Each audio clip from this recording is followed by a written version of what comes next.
In an open field, Michael stares at beautiful colors in the sky. Suddenly there's a shot and a woman screaming, only for Michael to wake up. That night Michael goes to the casino where he's been working for 3 months. By now he's learned the entire layout and the location of every camera. He's befriended all the employees by learning their preferences and their daily routines. He's also become very familiar with the regular clients. Being a good employee allows him to serve the VIP clients too, and sometimes he gets to hear confidential information. After his shift is over, Michael takes off all the prosthetics he wears on his face to protect his identity. It turns, he's a co-man and he's been working in the casino to get inside information. He's also been installing little engages in various machines and tables. After 3 months of hard work, he's finally ready to win some money. Wearing a different disguise, he enters the casino and uses his phone to activate a hidden gadget that makes cards fly out from a shuffling machine. Then he goes to a table where he uses his own magnetic dice to win, since earlier he installed a button that let him change the result. Next he enters the room of a VIP client, who is sleeping because Michael put a sedative in his drink during his shift. After the mess he created with the cards, the VIP players will be moved to the private room, so Michael steals this man's gold pass and his fancy clothes. Now Michael rushes to the service elevator and puts a chip of his own in the control panel. The employee moving the new cards finds him. Michael pretends to be lost and tries to file a complaint as a VIP, so the employee agrees to take him to the right floor in the service elevator. Then Michael uses his phone again to make the elevator stop and turn off the lights. While the employee tries to get help, Michael changes the box of new cards for his own box, which he hid there earlier. Eventually Michael activates everything again and finally enters the VIP room where he sits at the main table with Alex. Michael also puts on special sunglasses that let him see the numbers on the modified cards he sneaked in. When the game begins, he makes sure not to win every round to avoid suspicion and make the other players bet more. Suddenly Michael's cards change without him noticing and he bets all the money he won so far. Other players do the same and Michael feels smug. However, he's shocked to see his hand actually losing because they aren't the same numbers. The third player wins all the money and quits the game to keep it. Getting suspicious, Michael follows him down the corridor and takes the suitcase with the money from him, only to find random papers in it. Suddenly the lights flicker and the guy's face changes, revealing he isn't the player and Michael followed the wrong guy. At that moment the guards arrive and capture Michael while he watches Alex escape unnoticed. Michael is then tied to a chair in a storage room and a guard punches him before the casino owner Victor asks about the money. When Michael tries to act as a VIP client, he gets punched again, so he tries to explain that a different con man took the money. Victor doesn't believe him and gives him 1 week to bring the money back, or there will be terrible consequences. Afterward Michael travels to a plain casino in the middle of nowhere, where the guards keep him at gunpoint. However, they step back when their boss Leon welcomes Michael as an old friend. While they share some drinks, Michael notices a necklace with a symbol that matches Alex's tattoo. He asks about its meaning, but Leon first makes him share what happened. Then Leon explains that there are people like psychics and witches who are born with the ability to dive into their consciousness, which is like a special room where they're allowed to pull off a supernatural activity. In Alex's case, it seems he has the power to change things that other people see. Using a book with drawings representing the legend, Leon explains that everyone in the world is bound by a collective unconsciousness, and all myths come from there. People who have a special power can step out of their consciousness and enter the collective one, similar to an alternate universe that gives you access to infinite possibilities and all of mankind's cumulative knowledge. Normal people can also enter this place, but they can't get out without a special amulet that works as a compass. Michael laughs because he doesn't believe any of this and Leon gets angry, so he gives Michael the book containing the list of people with powers and tells him to find Alex alone. The next day Alex meets with Gordon and gives him the money. Then Gordon reveals he has a compass and asks Alex to teach him how to use the magic door. However, Alex refuses, explaining he likes working with Gordon and wouldn't want to lose him there. Gordon will need a partner he trusts to help him navigate. Back to Michael, he asks Leon about the people on the list and Leon swears they're real because he saw their powers himself. This gives him an idea. He could get the money by hiring people with powers to beat the casino. There's Eric, a rich kid with telekinesis who doesn't want to work. Then there's Tony, a taxi driver who can control electronic devices. Usually he only messes with small stuff, like making the meter run faster, changing the traffic lights, or activating the police car sirens. Michael visits them both and easily convinces them to join a special team to get tons of money. Next there's Kevin, a hypnotist whose parents sent to a mental institution. The doctors make lots of money with him because he programs people to cure their depression. Michael visits him at the institution and convinces him to escape with him. When a nurse sees them and tries to chase them, Eric creates a distraction by making the other patients start a protest asking for better living conditions. While the patients block the nurse's way, Tony uses his power to steal an ambulance and open the crossing gate, so the group gets to escape. The following day, they practice how to use their powers to cheat at the casino and what gestures to use to communicate silently. Eric will use his telekinesis to move the dice, and in his subconscious space he appears moving the dice manually. Kevin will hypnotize other players or the employees, and his subconscious space shows him manipulating an ice statue.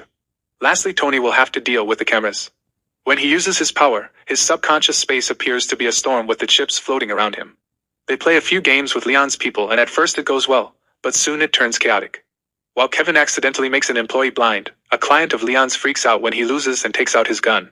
Tony gets scared and accidentally short-circuits the camera. Michael runs to tackle the angry client and calms him down before deciding they'll need a better way to communicate. Next day, Michael attends at a funeral where a bunch of sad women are harassing Veronica, begging for her help. Suddenly a car parks nearby and some men in black come out. A terrified Veronica runs away and drops her headphones in the process, so Michael grabs them. When a second car with mysterious men shows up, Veronica hides inside an abandoned building and waits for the men to leave. Then Michael gives her back the headphones, saying he isn't one of those men. Veronica tries to leave without a word, so Michael follows her to ask some questions. However, Veronica can read minds and says she isn't interested in his plan. At that moment, one of the men finds them and Michael holds him back while Veronica runs. The rest of the men corner her in an alley. However, Michael appears on the roof and helps her escape.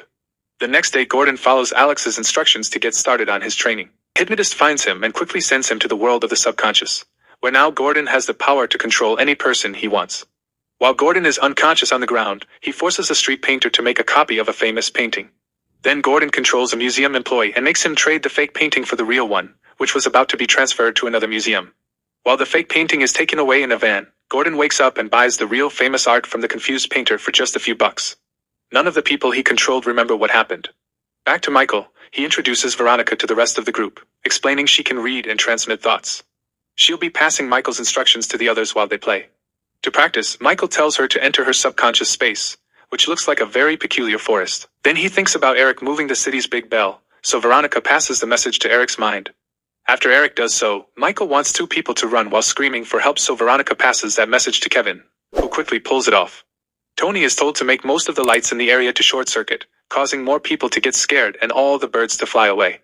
Lastly, Michael asks Veronica to tell the people in the street that there's an earthquake coming. As Veronica passes the suggestion around, the combination of her words and all the strange things caused by the others convince people that there really is an earthquake happening. Everyone runs away until only Michael's team is left. Afterward, Michael steals some drinks from a restaurant while explaining his plan. They'll enter the casino with fake identities and each of them will arrive at different times except for Veronica, who will pretend to be Michael's fiancée. This means they need to go shopping for fancy clothes and see a stylist to get a makeover. With only 2 days left, the team finally goes to the casino. Michael plays while Veronica is the passive trophy wife. That way she can concentrate on passing the messages around. Tony takes care of the cameras while playing the slots, which he's manipulating as well. Eric is among Michael's opponents, making everyone lose on purpose so Michael can win. Once he's won enough on this table, he and Veronica move to a different one where Kevin is controlling the employee.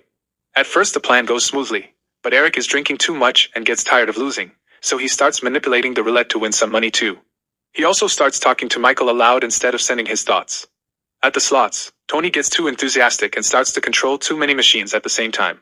Guards get suspicious, so they drag Eric and Tony away, but when they're about to get in the elevator, the rest of the team is there. Kevin hypnotizes the guards to make them leave and the team hides inside the elevator for a talk. Michael scolds them for what they did and explains they could get killed for cheating. Afterward, the team agrees to only follow Michael's instructions and they move to the last table.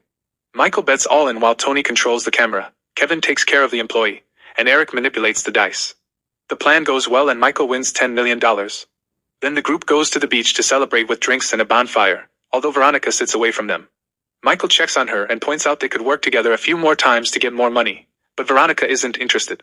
An argument ensues and they both insult each other. Meanwhile, Alex has dinner with Gordon and informs him they must cancel their lessons. Alex insists he can't continue to teach him until Gordon gets a partner. Then Gordon asks about Michael and Alex tells him about the new team. Gordon isn't happy to hear this and announces they'll have to intervene. The next morning the team is on the road where they're suddenly chased by an SUV.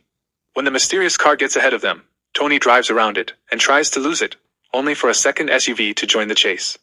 In a matter of minutes, the SUVs surround the car and force Tony to stop in the middle of the road. Victor comes out with his men, who capture the whole team and tie their wrists up. Michael explains they have the money, however Victor is now more interested in their powers. Since Michael doesn't have any abilities, he's taken to the edge of a cliff and shot, so his body rolls down into the woods. The group is devastated to watch this and they hide in their subconscious spaces to grieve. What they don't know is that this is a trick. Michael is fine and taken to see Gordon, who turns out to be his father. Gordon cuts the ropes from his son's wrists, and Michael freaks as he realizes his dad has been behind this all along. The guards hold him back while Gordon points out that Michael has ignored him for 10 years and this was the only way to get his attention. Gordon also reminds him that when Michael was a child they would dream about finding the special door, and now he knows where it is. Sometime later at Victor's casino, Tony, Kevin, and Eric are being forced to work as employees to make the clients lose. One afternoon when they return to their rooms, they find a plumber working in their bathroom. It turns out to be Michael in disguise, who notices Veronica is missing. The others explain she refused to work for Victor, and she's been in a coma all this time because she hasn't left her subconscious space since she saw Michael supposedly die. That night, the lights flicker above the game tables while the guys surround Victor to announce they're quitting. The guards immediately take them to a storeroom and leave a newbie to watch the door, not noticing it's Michael. He frees his friends and then shares his knowledge about the casino to make a plan. Kevin forces a guard to use his keycard on the electronic lock while Michael uses a stolen key to leave the elevator stuck in the basement. The next corridor is blocked by lasers, so Michael leaves the guys to deal with it while he goes looking for Veronica. He puts on a mask he left there earlier and throws a gas bomb to bring down the guard, then he rescues an unconscious Veronica from her room. In the corridor, Tony turns off a bunch of lasers, but he can't do all of them. At least now there's enough room for Eric to carefully move among them without touching them. He manages to make it to the other side and finds the casino safe, so he starts using his powers to force it open. The lasers go down, but they also activate an alarm. While Michael reunites with the team, the guards try to reach the corridor, only to find the elevators not working and a hypnotized employee shooting at them. The man is brought down very quickly and the guards enter the corridor at the same time Eric finally opens the safe, so the team rushes inside and locks the door before the guards' shots can reach them. Victor tells his men to kill the team as soon as they come out.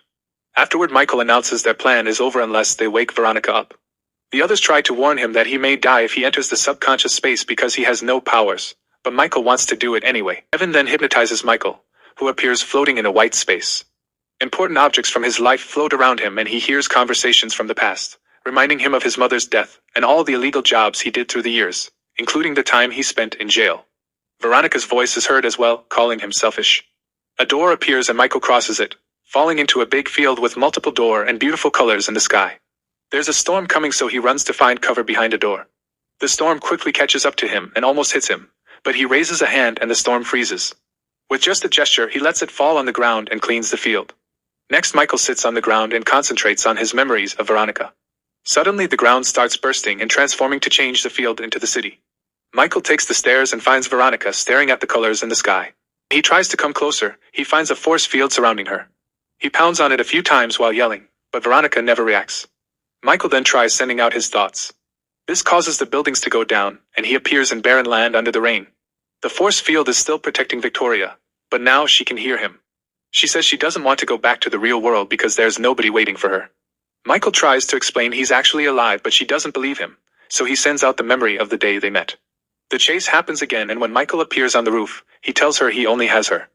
Veronica grabs his hand and the duo is transported to the field with all the doors. They share a kiss before Veronica leaves through one of the doors, causing her to wake up in real life.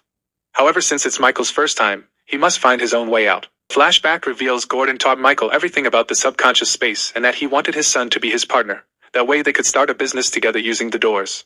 He also gave him the compass and promised to send help. In the present, Michael sees Alex coming out of a door and starts following him as the area transforms into the casino. Michael follows Alex out and together they watch the scene of his presumed death. Alex puts himself and Michael in the memory while explaining how to access a person's mind. At that moment, Michael wakes up in the safe and announces they're leaving with the money. Tony deactivates the lock and the door opens, but the corridor is empty. It turns out that while he was still in the subconscious space, Michael entered Victor's mind and made him believe the team had already escaped with the money. Victor told his guards to go after them, explaining the empty corridors. The team easily escapes with the money and meet with Alex on the beach. He says he has a proposition for them while a person nearby makes fire